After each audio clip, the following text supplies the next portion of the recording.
Para una mejor comprensión de este plan macabro de un Estado militarizado contra un ciudadano, tipificado en la tortura médica, yo he considerado necesario compartir generalizaciones sobre la biología del VIH como base para la reconstrucción de los hechos con evidencias científicas. Todo lo cual devela un crimen de lesa humanidad contra mi persona para doblegar mi activismo cívico y finalmente reducirme como ser humano, crimen planificado en aquel entonces por el secretario del Partido Comunista de Cuba, Raúl Modesto Castro Ruz, orquestado por su títere y secuaz presidente del desgobierno de Cuba, Miguel Mario Díaz-Canel Bermúdez, y perpetrado por el mando de la Dirección 1 de la Defensa Civil de Cuba, de conjunto con miembros de la sección de contrainteligencia del Centro de Investigaciones Científicas de la Defensa Civil de Cuba, inaugurado por el propio dictador Raúl, particularmente científicos del laboratorio de VIH con acceso a la única fuente artificial del virus capaz de reactivarse, así como profesionales de la salud pública cubana, siendo el doctor Armando Martínez Fábregas el firmante del resumen de historia clínica 2321 al egreso de mi persona como paciente obligado del Hospital Provincial de Pinal del Río, Abel Benigno Santamaría Cuadrado, el primer involucrado plausible dentro del siniestro. La infectación del cuerpo humano por el VIH y la progresión consecuente de la enfermedad comprende tres fases de la infección denominadas aguda, crónica y síndrome de inmunodeficiencia adquirida, conocidos por sus siglas SIDA. La fase aguda se desarrolla generalmente entre las 2 y las 4 semanas en dependencia de la carga viral del inoculum, después de que el cuerpo humano haya sido infectado eficazmente con el VIH. En el huésped concurren una sintomatología similar a un catarro como fiebre, escalofríos, dolor de garganta, fatiga, dolores de cabeza y muscular, erupción cutánea, ganglios linfáticos inflamados o úlceras bucales. Entonces el VIH se multiplica rápidamente y se propaga por todo el cuerpo. Las cargas virales del VIH son muy altas en la sangre del huésped, por lo que aumenta enormemente el riesgo de transmisión a otras personas. Este riesgo ha sido estimado por sexo desprotegido y por acto en parejas heterosexuales en un 3.6% o un 0.82% en dependencia del modelo matemático. En la fase crónica, también nombrada clínicamente infección asintomática o latencia, el VIH continúa multiplicándose a niveles muy bajos en el hospedero. Los pacientes infectados pueden presentar síntomas relacionados con el VIH, aunque son comunes la pérdida de peso, la fatiga y la diarrea. A pesar de que aún es posible transmitir el VIH a otros, la probabilidad por sexo sin protección y por acto en parejas heterosexuales disminuye drásticamente a un 0.08% o un 0.07% acorde con el modelo matemático. Los pacientes VIH positivos que toman tratamientos antirretrovirales exactamente como se lo prescribieron y mantienen una carga viral indetectable no tienen ningún tipo de riesgo de transmitir el VIH a través del sexo. La tercera fase y final de la infección por el VIH daña gravemente el sistema inmunitario. Por ende, el cuerpo del huésped no puede combatir las infecciones oportunistas.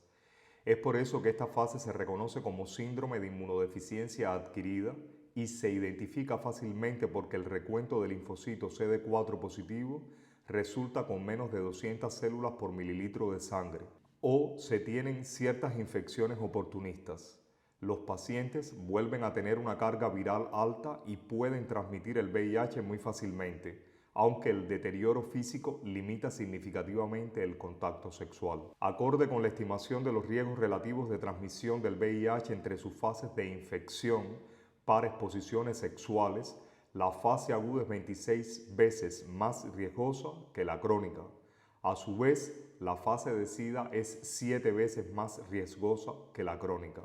El VIH solo se puede transmitir en ciertos fluidos corporales de un huésped, como son la sangre, el semen, los fluidos preseminales, rectales y vaginales, así como por la leche materna. La transmisión del VIH solo es posible si estos líquidos entran en contacto con una membrana mucosa o tejidos dañados, o se inyectan directamente en el torrente sanguíneo con una aguja o jeringa.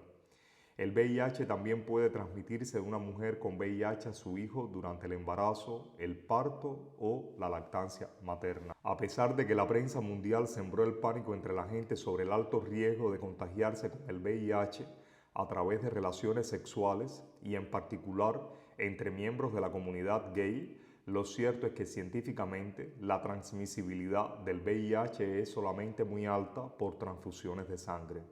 seguido por la transmisión de madre a hijo. La infectividad del VIH por exposición sexual es baja durante el coito anal receptivo y aún más baja durante el coito anal insertivo. Aunque el riesgo de contaminación por un pinchazo de aguja con sangre que contiene VIH es mucho menor que por la exposición sexual durante el coito anal receptivo, su porcentaje de 0.23 es casi el doble que durante el coito anal insertivo.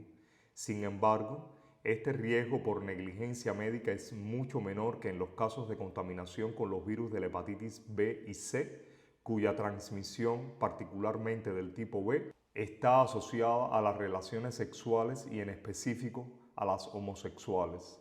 Es por ello que en la contemporaneidad estos virus se testan siempre que hay sospecha de infectación con el VIH por vía sexual.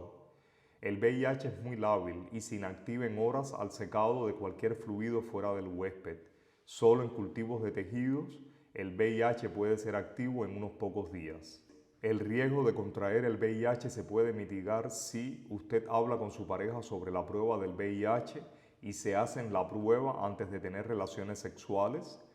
Usted usa condón cada vez que tiene relaciones sexuales. Usted limita su número de parejas sexuales. Cuantas más parejas tenga, más probabilidades tendrá de tener una pareja con VIH mal controlado o de tener una pareja con una enfermedad de transmisión sexual, en lo que se conocen en sus siglas como ETS. Usted debe prospectar regularmente las ETS y recibir tratamiento inmediato en caso de adquirir alguna. Insista en que su pareja también se haga las pruebas y el tratamiento correspondiente. Tener esta ETS puede aumentar su riesgo de contraer el VIH o transmitirlo a otras personas. Usted debe hablar con su médico sobre la profilaxis previa a la exposición PrEP. La PrEP es una opción de prevención del VIH para las personas que no tienen VIH, pero que están en riesgo de contraerlo. Usted no debe inyectarse drogas, pero si lo hace, use solo instrumental de inyección de drogas y agua estériles y nunca comparta su equipo con otros. También se usan tratamientos como el VIH en otros momentos para prevenir la infección de este virus.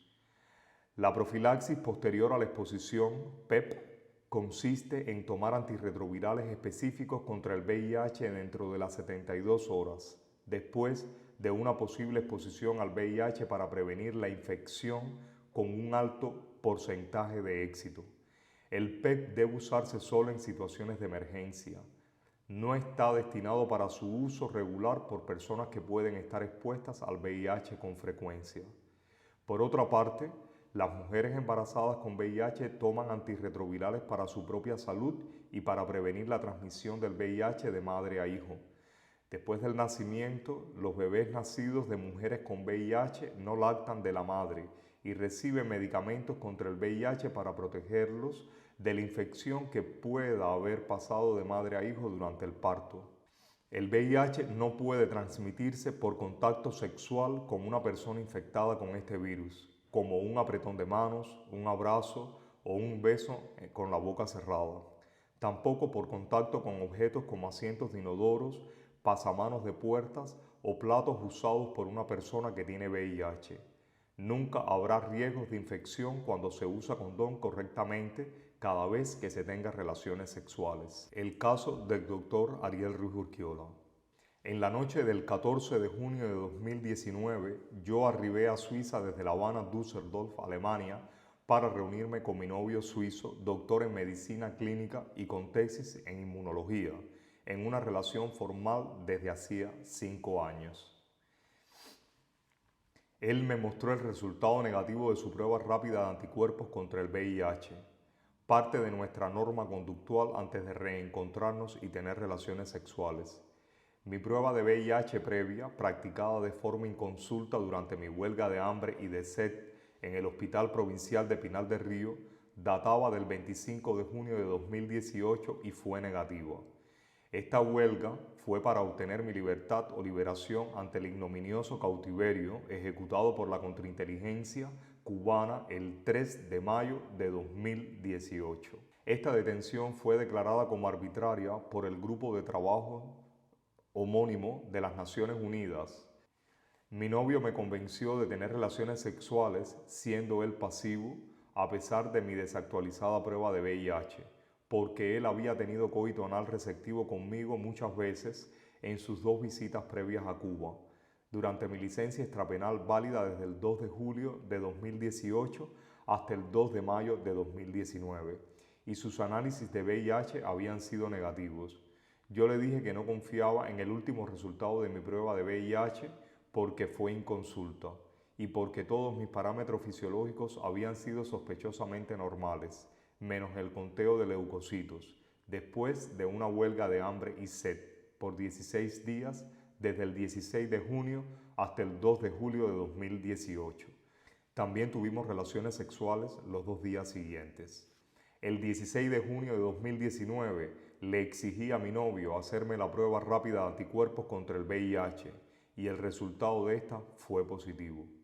Repetimos la prueba otra vez porque él no lo podía creer y el resultado no varió.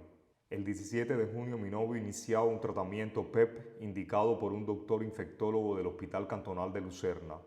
muy próximo al límite de las 72 horas de exposición con mi población viral.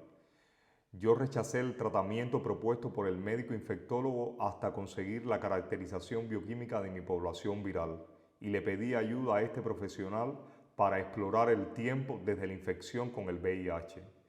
También le pedí al médico infectólogo que preservara mi sangre en un banco suizo de VIH, previo a cualquier tratamiento médico, para que pudiera ser reanalizada por otro laboratorio en caso de que se generara una querella internacional por parte de la dictadura militar de Cuba para poner en duda los resultados de los análisis de laboratorios practicados en varias instituciones científicas de Suiza. La prueba más antigua para detectar VIH que yo podía tener como evidencia fue la referida al 25 de junio de 2018, en el 9º día de mi huelga de hambre y de sed. Este resultado negativo se ratifica porque, con la diferencia de 1 mes y medio antes, el servicio médico de la prisión provincial de Pinar del Río me había practicado otra prueba para detectar el VIH durante el proceso regular de clasificación de los presos en el área denominada Depósito entre el 10 y el 12 de mayo de 2018. Durante este tiempo de internamiento en prisión yo no tuve ninguna relación sexual. Coincidentemente, el 25 de junio de 2018, la enfermera de turno de las 5 asignadas a la Sala K de penados del Hospital Provincial de Pinar del Río recibió la orden para imponerme una jeringa con dextrosa concentrada a través del catéter canalizado en mi brazo derecho. Esta orden fue dada sobre las 14 horas por un médico que por primera vez venía a verme y se identificó como el jefe de servicio de medicina interna del hospital. Yo les dije a ambos que si esa infusión se inyectaba a mi torrente sanguíneo, provocaría un desbalance hiperosmótico que me haría perder el equilibrio, además de una hiperglucemia con cetosis que trastornaría mi conciencia. Ese médico le ordenó nuevamente a la enfermera que abriera el trocar e inyectara la infusión en el acto. Yo le decía a la enfermera que esa infusión era innecesaria e ilógica porque el servicio médico me mantenía bajo un esquema de administración parenteral de dextrosa diluida y que ella estaba vulnerando mis derechos como paciente y huelguista. La enfermera proseguía con la inyección de la solución, que ya venía preparada dentro de la jeringa, a la cual le retiró la aguja después de poner el instrumental fuera del papel antiséptico. A toda costa, Ellos querían provocarme una polidipsia, acelerar mi ritmo respiratorio, inducirme taquicardias, hipotensión y una alteración significativa del nivel de conciencia, como simulando un coma, para que yo abandonara, por temor a morir, la huelga de hambre y de sed por mis derechos y mis libertades. Yo desconocía lo que sucedía en relación a mi caso fuera de aquella sala K, referido al apoyo popular. La contrainteligencia prohibía las visitas de familiares y amigos. Yo supe después que mi hermano Marisabel iba en días alternos al hospital para tratar de verme y conocer del parte médico. Solo una vez yo pude escuchar su voz cuando exigía verme, a la contrainteligencia que custodiaba la puerta de entrada a la sala K. En aquel momento y a gritos, con las fuerzas que me quedaban, le hice saber que aún estaba vivo. Solo en una ocasión permitieron la entrada de mi hermana a mi habitación en la sala K y fue únicamente con el propósito de persuadirme para abandonar mi huelga de hambre y de sed por mis derechos y libertades, el 23 de junio de 2018. La contrainteligencia había ordenado pasar cerrojo a todo el ventanal de mi habitación, evitando incluso la circulación del aire en la misma, para que no se viera nada desde los pasillos circundantes a la sala K. Ellos revisaban con cierta frecuencia incluso el falso techo de la habitación donde me encontraba, buscando qué sé yo qué. Enfrente a la reja de entrada de mi habitación, la contrainteligencia también había armado un puesto de mando para observarme las 24 horas de cada día y controlar la entrada y salida de cualquier persona. Los oficiales tenían la orden de nunca dejarme a solas con ningún personal de la salud que entrara a verme. También tenía la orden de llevarme comidas suntuosas para mis condiciones de reo y de hospital. Las enfermeras tenían prohibido hablar de cualquier tópico que no fuera estrictamente sobre cuestiones médicas, con la excepción de Belkis, la jefa del servicio de enfermería de la sala, que la contrainteligencia trató de usar solo una vez para instarme a comer, preguntándome mis sabores preferidos de helado. Mi llamado de atención ante semejante insinuación amoral fue suficiente para remover la conciencia de la jefa de enfermeras, quien nunca más se prestó para el juego indigno de la contrainteligencia. De hecho, hubo varias enfermeras de otras salas del mismo hospital que trataron de hacerme llegar avituallamiento sanitario y nunca se lo permitieron. Yo resumo las consecuencias de esa inyección forzada. Inmediatamente apareció una flebitis que implicó el cambio de catéter a posteriori y secundariamente surgió la sensación de que mi cabeza se escapaba de mis hombros y tenía que agarrarla con mis manos para evitar la pérdida. Todo el tiempo con los párpados cerrados hasta el otro día, en el que persistiría la falta de equilibrio. En esa mañana yo me moví como de costumbre a la entrevista con el jefe de la sala K en su oficina, el médico clínico Valiente, pero esa vez atado con esposas al pie de las infusiones, porque el jefe de la contrainteligencia de la sala K se extralimitó en su régimen de tortura ante mi soberbia por rechazar cualquier ayuda de esa bestia para desplazarme. Aquella escena duró poco. Ante el manifiesto enfado de presos de otras salas contiguas a la mía que trataban de sostenerme tras sus rejas, de la enfermera de turno y del doctor Valiente,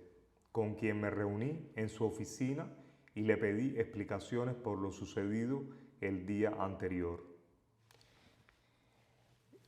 El médico negó rotundamente el procedimiento con inyección de dextrosa concentrada y me enseñó sus prescripciones del 25 de junio plasmadas en mi historia clínica para que yo tuviera la certeza absoluta de que él no estaba mintiendo.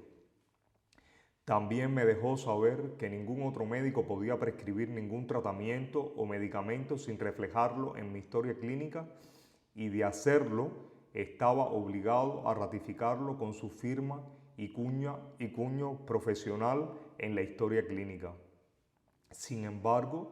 En el resumen de Historia Clínica de Egreso 23-21, firmado por el médico especialista en medicina interna Armando Martínez Fábregas el 3 de julio de 2018, sí estaba reflejado la inyección de 4 ámpulas vía endovenosa de destroza al 20%, sin especificar el volumen. En efecto, la enfermera solo disponía de un líquido preparado en una jeringa con aguja.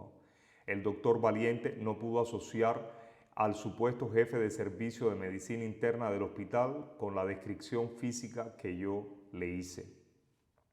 El procedimiento hospitalario de probar mi no infectación con VIH también resulta sospechoso porque se hizo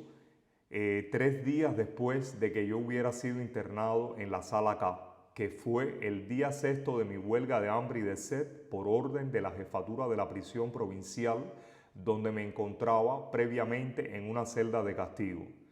Ese día, el 22 de junio de 2018, fui conducido en una ambulancia y escoltado con las muñecas y la base de mis piernas esposadas a la camilla, luego a una silla de ruedas hasta el interior de la sala K. En mi expediente de reo e historia clínica abierta en la prisión provincial de Pinar del Río quedaba explícita la clasificación de mi persona convicta como VIH negativo, acorde con el régimen de cárceles y prisiones de Cuba. También resulta sospechoso que se ordenara la prueba de VIH a mi persona en dicho hospital y no la del virus de hepatitis B e incluso la del bacilo de la tuberculosis, como es el procedimiento normal en cualquier hospital del mundo civilizado cuando se explora una enfermedad de transmisión sexual. Aún más si se trataba de un interno proclive a un fallo hepático y renal por inanición voluntaria y prolongada que procedía del contacto con los excrementos de ratas por 3 noches consecutivas en su celda de castigo. En contraposición con el procedimiento del Servicio Médico del Hospital Provincial de Pinar del Río, estas pruebas diagnósticas fueron consultadas por el médico infectólogo suizo para mi aprobación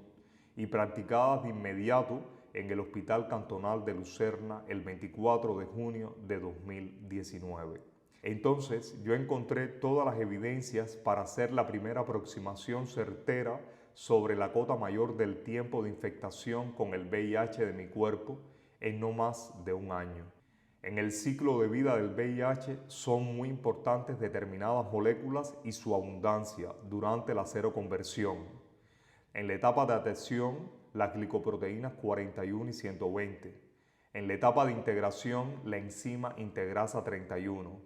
En la etapa de ensamblaje, la proteína de la matriz 17. Y en la etapa de creación del virus maduro, la proteína de la cápsida 24. La concentración de estas moléculas dentro del ciclo de vida del VIH permiten estadiar la infección del virus y estimar el tiempo desde la infectación.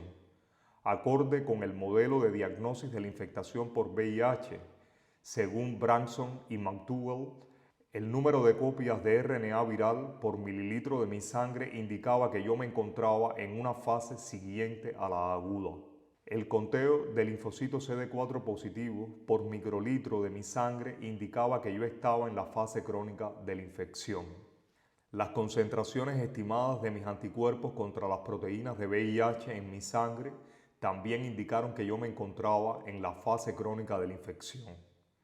Mis anticuerpos contra proteínas de la envoltura del virus ratificaban la fase crónica de la infección en el entorno del año desde la infectación con el VIH. La alta concentración de mis anticuerpos contra los antígenos de la glicoproteína 41 se explica en que la mayoría de los anticuerpos de unión a la glicoproteína 41 producidos después de la fase aguda son respuestas a la reacción cruzada generadas al estimular las células B de memoria. Mis anticuerpos contra la cápsida que protege el RNA del virus también ratificaron la fase crónica de la infección en el entorno del año, desde la infectación con el VIH. Como estos resultados de laboratorios datan del 18 de junio de 2019, le restamos un año aproximadamente y reaparece el entorno estrecho al 25 de junio de 2018, donde se practicó mi última prueba negativa de VIH inconsultamente en el Hospital Provincial de Pinar del Río, en el 9º día de mi huelga de hambre y de sed. En efecto, los especialistas del Centro Interregional para el Control de VIH en Berna estimaron que la infectación de mi cuerpo con VIH fue probablemente mayor de 3 a 6 meses antes del 18 de junio de 2019. Las concentraciones de mis anticuerpos contra las proteínas 31 y 17 también encajan en el estudio de la fase crónica de la infectación con VIH, probablemente de un año de evolución, lo cual concuerda con el entorno estrecho al 25 de junio de 2018, de donde dató mi última prueba negativa de VIH. Necesariamente tengo que exponer cuáles y cómo fueron mis encuentros sexuales que antecedieron a los 3 y 6 meses del 18 de junio de 2019, fecha en la que se estimó el tiempo desde la infectación con el VIH por los especialistas del Centro Interregional para el Control del VIH en Berna. Primeramente, mi encuentro sexual más reciente, antes de conocer mi estatus positivo de VIH, fue con mi novio, en el que él habría jugado un rol pasivo, con sexo oral para ambos, sin uso de estupefacientes ni complementos sexuales, con una frecuencia de coito anal receptivo sobre las 5 veces y sin uso de condón. Él se había hecho una autoprueba contra el VIH el 28 de junio de 2019 y el resultado fue negativo. Resultado ratificado el 6 de agosto y el 1 de diciembre de 2019. Pasados los 3 meses que antecedieron al 18 de junio de 2019, yo tuve relaciones sexuales con un hombre X1 el 12 de marzo de 2019, en el tiempo que era válida mi licencia extrapenal en Cuba. Ambos tuvimos roles versátiles, sin sexo oral ni estupefacientes, sin complementos sexuales, con una frecuencia de coito anal de 4 veces, con uso e inspección del condón. Este hombre era VIH negativo en julio de 2019 según pruebas de anticuerpos contra epítopos de proteínas del virus. Entre febrero y marzo de 2019 tuve relaciones sexuales con mi novio, jugando él un rol pasivo con sexo oral sin estupefacientes ni complementos sexuales, con una frecuencia de coito anal receptivo de muchas veces, sin uso de condón. Estatus VIH negativo de mi novio. Entre el 2 y el 10 de enero de 2019 tuve relaciones sexuales con otro hombre X2, jugando él un rol pasivo sin sexo oral ni estupefacientes y sin complementos sexuales, con una frecuencia de coito anal receptivo de más de 10 veces, con uso e inspección del condón. Este hombre era VIH negativo en julio de 2019,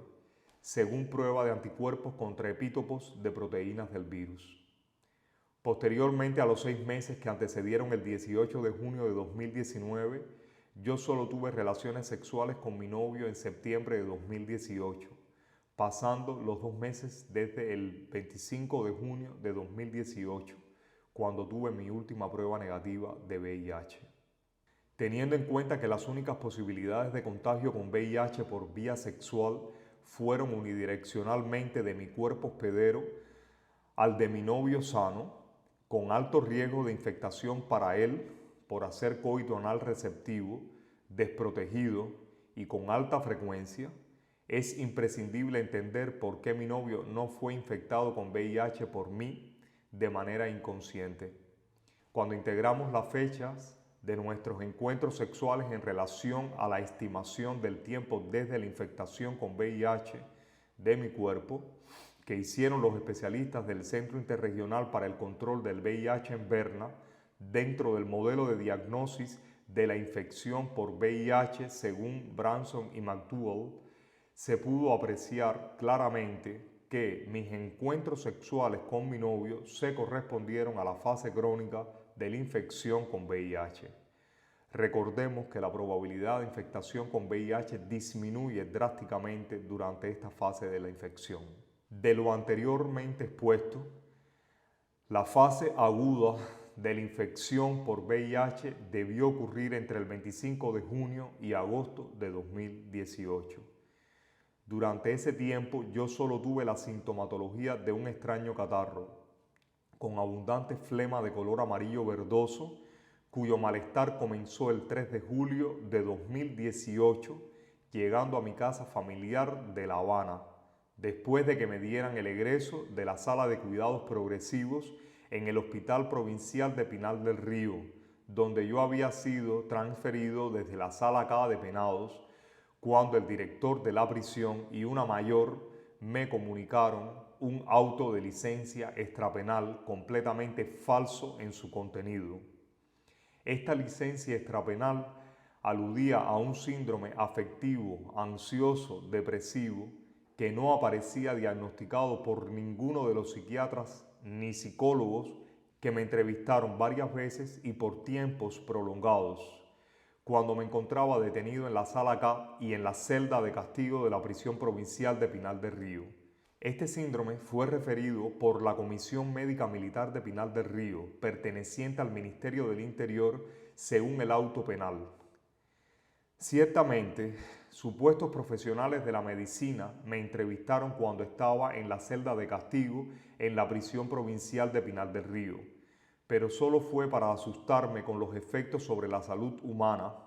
más que sabidos, de una huelga de hambre y de sed, e intimidarme con una mayor sanción penal porque yo estaba incurriendo en una grave indisciplina acorde con el reglamento de cárceles y prisiones.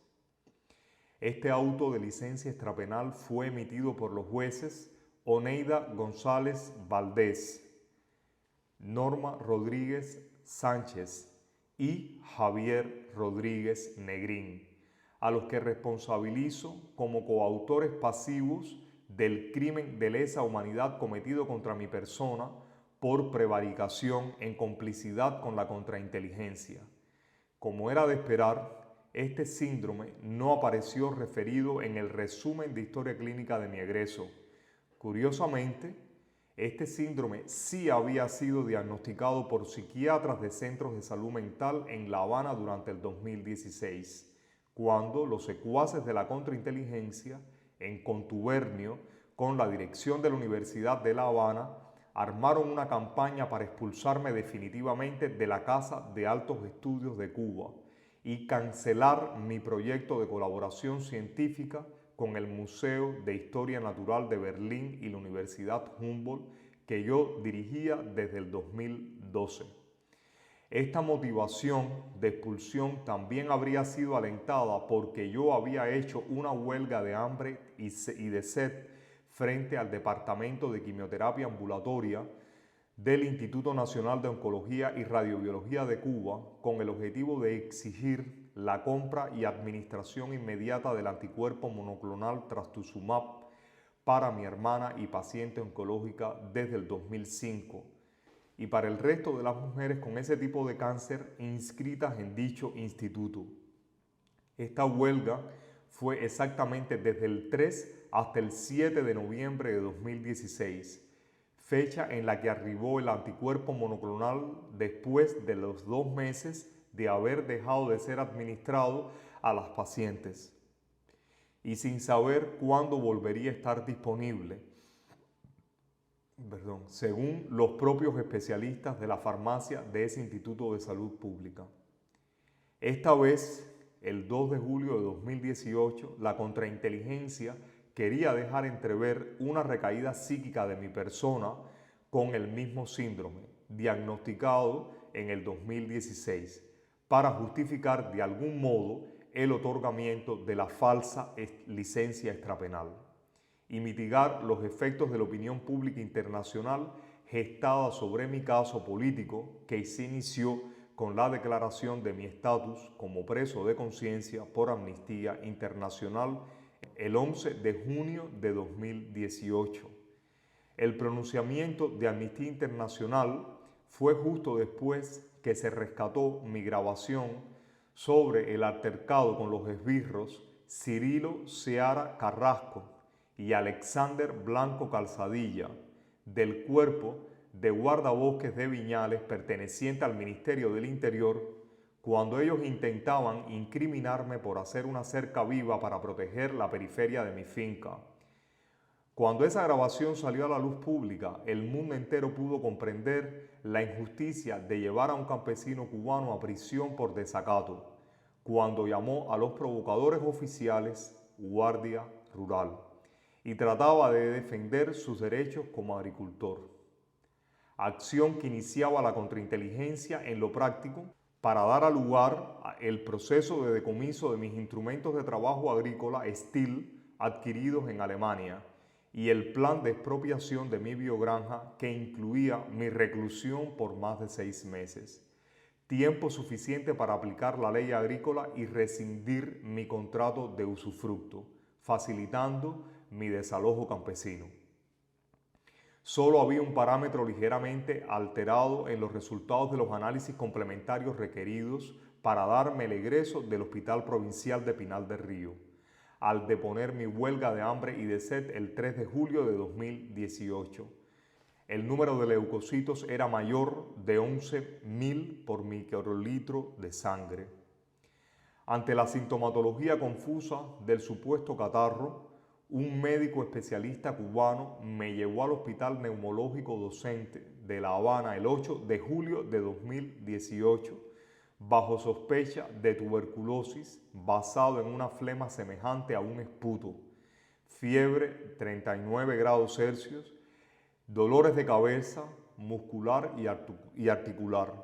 También porque 11 días antes de haber recibido el egreso del Hospital Provincial de Pinal del Río y durante 3 días yo estuve en una celda de castigo con área de la base menor a 4 metros cuadrados en la prisión provincial donde las ratas salían por el retrete y se miccionaban y defecaban sobre el piso donde yo yacía. La médica neumóloga que nos atendió descartó la tuberculosis porque la concentración de linfocitos estaba alterada, mientras que la concentración de los neutrófilos era normal. El catarro duró unos 15 días con agotamiento físico y soñolencia. No padecí más catarro hasta la actualidad. Reanalizando los hechos con las evidencias, el supuesto catarro comienza el 3 de julio de 2018, solo 8 días después de haberme practicado inconsultamente y única prueba viral para el VIH el 25 de junio, en coincidencia con la injustificada administración intravenosa de dextrosa concentrada a través del catéter en mi brazo derecho. Muy corto tiempo para haberse manifestado la fase aguda de la infección con VIH, a menos que el dueto dictador Castro-Canel hubiera ordenado infectar mi cuerpo con un inoculum puro y de alta carga viral, directamente administrado al torrente sanguíneo, el 25 de junio de 2018 sobre las 14 horas, todo lo cual concuerda de manera sorprendente con los hechos objetivamente expuestos. Por otra parte, es conocido que cuando la infección del VIH tiene una progresión rápida, la tasa de mutación en la población viral es muy baja. En mi cuerpo infectado por el VIH y después de un año de progresión de la infección, solo se encontraron 2 mutaciones de las tipificadas para decidir el tratamiento con antirretrovirales, coherente con los resultados de Cuevas y colaboradores del 2015. Curiosamente, el subtipo B identificado en mi población viral es el que prevalece en Europa y contra el que se ha diseñado la estrategia internacional de creación de una vacuna, a partir del virus Vaccinia modificado de Ankara. De manera que, si yo hubiera contagiado a mi novio suizo, podría haberse generado una controversia sin solución sobre quién infectó a quién en el lapso de 1 a 2 años, porque al haber un reducido número de mutaciones y estas ser poco comunes en el subtipo B, se dificultaría la resolución de la prueba cadena desde la infectación. Este subtipo, a pesar de ser solo un poco más frecuente que el conjunto de los demás subtipos genéticos en la población cubana y poseer alta variabilidad, según Cowrie y colaboradores en el 2015, no difiere en cuanto a su transmisibilidad y progresión de la enfermedad, según Blanco y colaboradores en el 2015. Casualmente, las dos mutaciones encontradas para este subtipo en mi cuerpo huésped están asociadas a la resistencia a inhibidores de proteasas. Estas mutaciones primarias a menudo tienen solo un pequeño efecto sobre la resistencia a los tratamientos antirretrovirales. No obstante, durante la terapia surgen mutaciones adicionales en los genes de las proteasas, comúnmente reconocidas como mutaciones secundarias, y conducen a un alto nivel de resistencia por selección artificial a los inhibidores de proteasas del VIH, según Barman, Paulus y Clavel en 1996. Estas mutaciones secundarias, cuando se presentan de forma aislada, suelen tener un efecto menor sobre la susceptibilidad al fármaco, pero en presencia de mutaciones primarias pueden provocar un aumento drástico de la resistencia. Estas mutaciones de resistencia primaria no solo conducen a la resistencia a los inhibidores de proteasas, sino que también pueden afectar el procesamiento de las proteínas precursoras GAG y GAG-POL por parte de la proteasa viral. La estructura alterada de la hendidura de unión al sustrato tiene un efecto colateral y la proteasa viral es menos capaz de escindir su sustrato natural, lo que resulta en una reducida capacidad de replicación del virus, adicionalmente a la lenta maduración de sus viriones. Aunque sorprendentemente el VIH tipo 1 puede compensar esta reducción en la capacidad de replicación, se pueden seleccionar mutaciones compensatorias en la proteasa para aumentar la capacidad de replicación del virus, pero solo bajo un sistema de terapia continuada con inhibidores de proteasa, y no fue mi caso, porque yo estaba sin tratamiento médico. Sin embargo, en mi caso, la fase aguda de la infección fue en la mitad del tiempo de la cota inferior reportada para el VIH en general, lo cual es coherente con una carga viral alta de un inoculum artificial, o sea, de cultivo de laboratorio, directamente inyectado al torrente sanguíneo, muy a pesar de la reducción en la replicación y maduración de mi población viral. Este subtipo B de VIH es el cultivo clásico para el desarrollo de los candidatos vacunales contra la progresión de la infección, no solo en el Centro de Investigaciones de la Defensa Civil en Cuba, sino también lo fue en la División de VIH del Centro de Ingeniería Genética y Biotecnología de La Habana, todo lo cual facilitó la disponibilidad de un inoculum con alta virulencia, puro, para garantizar la rápida progresión y desarrollo de la infección. Coincidentemente también, la mutación encontrada en mi población de VIH es a su vez la menos frecuente en el mundo para estos retrovirus. Quizá una semana antes de tomar el vuelo a Düsseldorf, el 13 de junio de 2019, y después de los acontecimientos de la Marcha por los Derechos y Libertades de la Comunidad Gay en La Habana, el 11 de mayo de 2019, un oficial de la contrainteligencia del Ministerio del Interior me intercepta durante mi camino a mi finca en el municipio de Viñales de la provincia de Pinar del Río.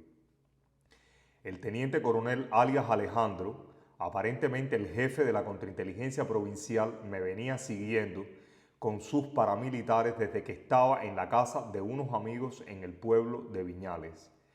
Esta operación ocurrió con absoluta impunidad ante mis ojos y los de mis amigos, quienes me alertaron, e involucró la complicidad de vecinos en la casa del frente a la de mis amigos. Alias Alejandro esperó a que yo avanzara fuera del asentamiento principal y, una vez también alejado de los caseríos rurales, se aproximó a mi persona en un carro con matrícula privada y vestido de civil. Por primera vez se identificó como oficial de la contrainteligencia y me pidió una conversación basada en los siguientes puntos. cómo está tu estado de salud, ni que el oficial fuera médico. ¿Cuáles fueron tus motivaciones para participar en la manifestación del 11 de mayo de 2019? ¿Quién te convocó? Yo aclaro que esa manifestación fue el primer pulso de la sociedad civil de La Habana por los derechos y libertades de la comunidad homosexual, brutalmente reprimidos por el desgobierno de Cuba. También me preguntó, considerando que los gays son promiscuos y que tú te ves con tu novio suizo 2 veces al año, ¿quiénes son tus amantes? El oficial se refirió a mi novio con nombre y apellido. Tus vecinos se han comportado como criminales, pero no se han podido validar las evidencias sobre la destrucción de las cosechas y la muerte de los ganados mayor y menor que tu familia y tú han presentado a las autoridades de la Policía Nacional Revolucionaria y ante el Departamento de Atención a la Población del Ministerio del Interior. Te vamos a dejar salir del país, pero necesitamos que te comportes responsablemente. Y te voy a dar mi número telefónico para llevarte en carro al aeropuerto y así puedas estar más tiempo en tu finca. Finalmente, no le cuentes nada a tu hermano Marisabel de nuestro encuentro. Mis respuestas fueron contundentes y no es menester replantearlas en este entorno. Evidentemente, este alto oficial de la contrainteligencia buscaba información íntima sobre mi vida privada para descartar el desarrollo de la infectación con el VIH y, en caso de que hubiera sido efectiva la infección, tener identificado a los hombres cubanos con los que hubiera tenido relaciones sexuales durante el tiempo de cumplimiento de la falsa licencia extrapenal otorgada a mi persona como reo para responsabilizarlos con mi infectación si yo decidía vencer la presión social para emprender un arduo camino en busca de la justicia más que de la verdad, porque la verdad siempre me ha acompañado. El tratamiento de mi infección con VIH corrió por la aseguradora alemana Mawista hasta el fin de 2019. Luego fue sostenido hasta mediados de 2001 por la compañía farmacéutica americana Gilead y por mi médico infectólogo del Hospital Cantonal de Lucerna. Desde entonces y hasta la fecha, mi tratamiento médico es mantenido por la Seguridad Social Suiza. Retomando las vías de transmisión del VIH, bajo el ángulo de esta odisea en la que la dictadura militar de Cuba tornó mi vida, solo queda como única posibilidad durante la reconstrucción de los hechos que la infectación de mi cuerpo con VIH haya sido por vía endovenosa. El inoculum de VIH, caracterizado genéticamente en laboratorios de Suiza, fue putativamente proveído por algún directivo del laboratorio de VIH del Centro de Investigaciones Científicas de la Defensa Civil de Cuba, adscrito a las Fuerzas Armadas Revolucionarias, quienes hicieron creer a la cúpula militar encabezada en aquel entonces por el secretario del Partido Comunista de Cuba, Raúl Modesto Castro Ruz, y el presidente designado Miguel Díaz-Canel Bermúdez, de que las probabilidades para que yo desarrollara la infección eran del 100% si se inyectaba el inóculum con alta carga viral y probada virulencia directamente a mi torrente sanguíneo y que no habría forma posible en la que yo pudiera reconstruir los hechos del crimen a perpetrar con evidencias científicas. Reconstrucción putativa de los hechos. El preámbulo. El secretario del Partido Comunista de Cuba, Raúl Modesto Castro Ruz, fue un cazador incansable de los homosexuales en Cuba y artífice, junto a su hermano Fidel Hipólito, de los campos de concentración para los hombres cubanos indeseables, entre comillas, en las unidades militares de apoyo a la producción. El dictador Raúl conocía muy bien las probadas iatrogenias ocurridas en Rumanía bajo el régimen comunista de Nicolae Ceausescu, un fiel aliado y amigo personal de los hermanos Castro Ruz hasta su ajusticiamiento en 1989, por las cuales más de una decena de miles de niños rumanos, reconocidos como los huérfanos de Ceausescu, fueron infectados con el VIH a través de transfusiones de sangre en hospitales de la salud pública de Rumanía. También de los alegados asesinatos progresivos de disidentes rumanos doblegados por el desarrollo vertiginoso de la fase SIDA como consecuencia de la infectación intencional con el VIH directamente al torrente sanguíneo en los servicios médicos bajo órdenes y monitoreos de los oficiales de la Securitate. El dictador Raúl Modesto, de conjunto con sus asesores y con la aceptación del presidente designado Miguel, elaboraron un plan maquiavélicamente creíble basado en mi orientación homosexual visceralmente repudiada por Castro. Ellos usaron como coartada el estigma social no solo cubano que la infectación con VIH está asociada con la comunidad gay a través del sexo y potenciado por la creída promiscuidad. En adición, la contrainteligencia estaba al tanto de que yo conocía el déficit de medicamentos, no solo de tratamientos antirretrovirales, para contrarrestar el avance de la infección en pacientes cubanos gays con VIH, sino también de tratamientos terapéuticos en contra de tumores desarrollados como consecuencias del avance hacia la fase SIDA en pacientes desatendidos en la sala de quimioterapia ambulatoria del Instituto Nacional de Oncología y Radiobiología, documentado por mi hermana y paciente oncológica de conjunto con el bioquímico Oscar Antonio Casanella Saint-Balancard a fines de 2017, unos meses previos al plan de encarcelamiento de mi persona. Esto se traduce a que una vez estando yo infectado con el VIH, la salud de mi cuerpo dependería absolutamente de las instancias del Ministerio de Salud Pública de Cuba,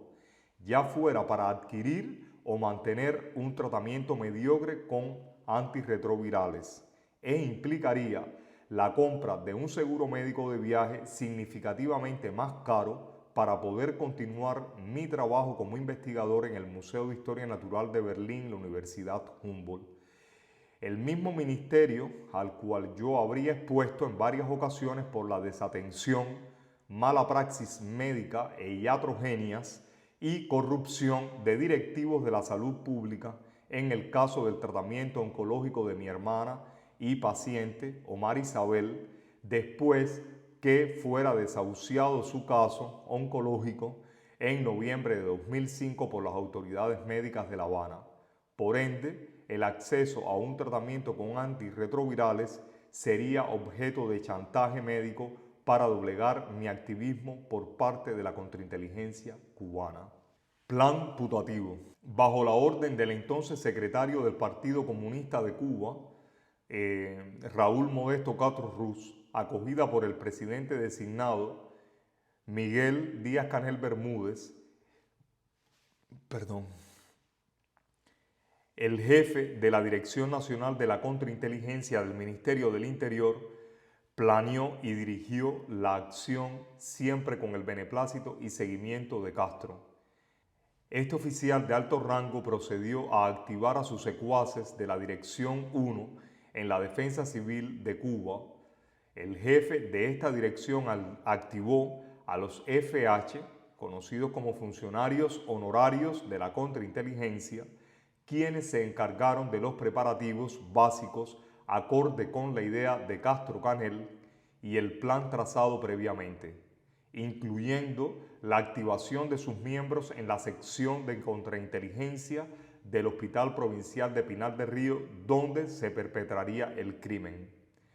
El laboratorio de VIH del Centro de Investigaciones Científicas de la Defensa Civil preparó el inoculum puro, con alta carga viral y virulencia del subtipo B de VIH, contra el que se han producido candidatos vacunales no solo en Cuba, sino en el mundo, por ser el subtipo prevaleciente en el hemisferio occidental y, para algunos autores, de rápida progresión acorde con la cepa. Este inoculum fue transportado en condiciones controladas hacia el Hospital Provincial de Pinar del Río por los FHS, son los funcionarios honorarios de la contrainteligencia, donde lo esperarían sus colegas que manejarían el escenario directo para perpetrar el crimen. No solo existía un puesto de mando militar enfrente a mi habitación en la sala K. De hecho, el hospital estaba totalmente militarizado por agentes de la contrainteligencia, lo cual fue corroborado por mi hermano Marisabel en los intentos por visitarme durante mi huelga y que solo pudo consumar una vez, el 23 de junio de 2018, cuando la contrainteligencia me dejó saber sobre aquel escenario kafkiano. Yo pude detectar tal militarización del hospital cuando me condujeron a una asistencia religiosa con el obispo Jorge Serpa, responsable de la pastoral penitenciaria del episcopado cubano, en la dirección del hospital el 29 de junio de 2018. El 25 de junio de 2018 se ejecutó el crimen en ausencia del jefe de la sala K, el doctor Valiente, y por ende sin prescripción médica sobre las 14 horas.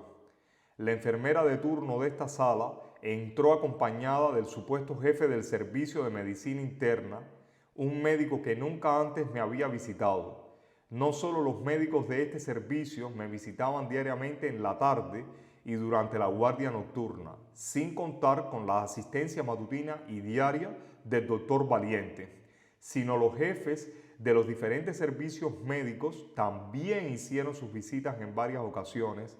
para disuadirme en mi intento por lograr mi libertad o liberación. Muy raro me resultó la imposición de este supuesto jefe de medicina interna que nunca habría visto con antelación y que los médicos de guardia tampoco me pudieron ayudar a identificar por miedo o por desconocimiento. Era muy importante referir en el resumen de historia clínica de egreso 2321, firmado por el médico especialista en medicina interna Armando Martínez Fábregas, que ese mismo día se había practicado de forma inconsulta una prueba de VIH a mi persona, carente de cualquier sentido médico, y que el resultado era negativo. De esta forma, el servicio médico y el Hospital Provincial de Pinar del Río quedaban fuera de evidencias de su colaboración con el crimen de infectación a mi persona con VIH, acorde con el plan trazado. La enfermera trajo en una bandeja solo un bulto envuelto en papel antiséptico que contenía una jeringa cargada con el inoculum de VIH y evitó mirarme a los ojos. Tampoco me respondió a ninguno de mis comentarios en rechazo a semejante iatrogenia,